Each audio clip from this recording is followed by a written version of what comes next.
Ang mininang coal ay dinadala sa mga tinatawag na coal-fired power plants na siyang gumagamit sa coal bilang kanilang panggatong o pangunahing pinagmumulan ng init. Ang Pilipinas ay merong 8 coal-fired power plants. Isa dito ang aming pinuntahan.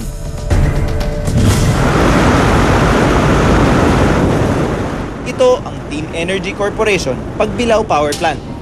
Isa itong coal-fired thermal power plant na gumagawa ng kuryente na may voltahe na 735 megawatt.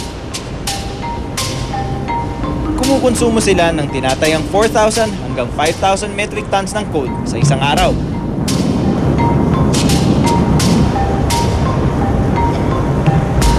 Ang Pagbilao ay kinontrata ng National Power Corporation. Ito ay nagpo-provide ng supply sa buong Luzon.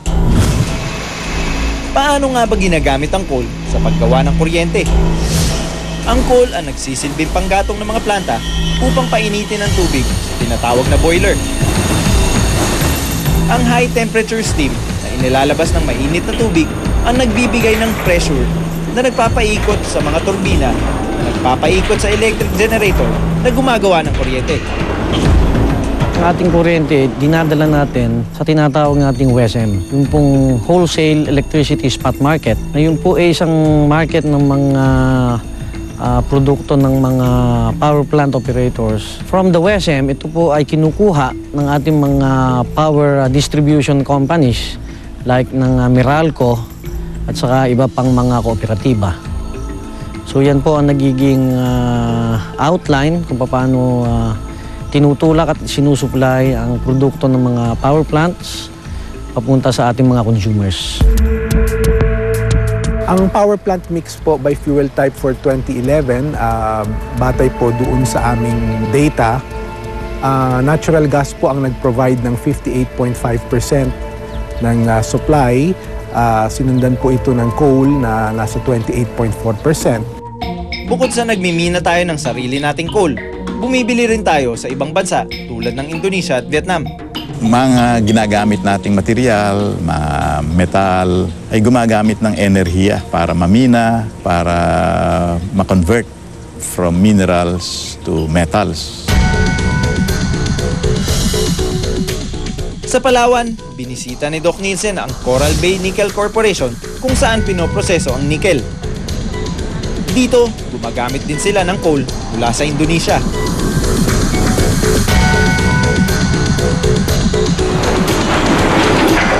Gano'n ka-importante ito sa operation nyo dito sa nickel production? Yung fuel namin sa boiler. Paano nyo sinisindihan to? Naglalagay kami ng gatong kahoy. Kahoy muna. Yung kahoy sinisindihan namin after nag-apply nitong coal. Gano'n ka-tagal bago maubos to pag nagbaga na ito? Depende po sir sa may contract kasi kami. Contract sa isang araw, umubos kami ng 6 hanggang sa 7 maximum. Contract. 7 tons yung isang contract. Ang coal ay ginagamit sa power plant. Ito ginagamit din sa produksyon ng semento at marami pang iba. Napaka-importante yung quality ng coal na ginagamit dito dahil ito palang coal, meron siyang sulfur content. So ang pinili ng refinery na ito ay yung mababa ang sulfur content at saka yung quality niya, no? Na mabilis mabasag. Kasi kailangan mga 2 inches lang ang diameter para pabagayin siya. Ang coal ang tinatawag na dirtiest fuel o panggatong na maaaring gamitin dahil sa mataas na carbon dioxide na inilalabas nito kapag nasusunog. Coal, when you burn it, when you use it as fuel to burn, emits gases, particularly large portion CO2. Pagka nasobrahan ito ay nagkakaroon tayo ng tinatawag na greenhouse effect. So yung heat na pinuproduce natin bounces back to the earth.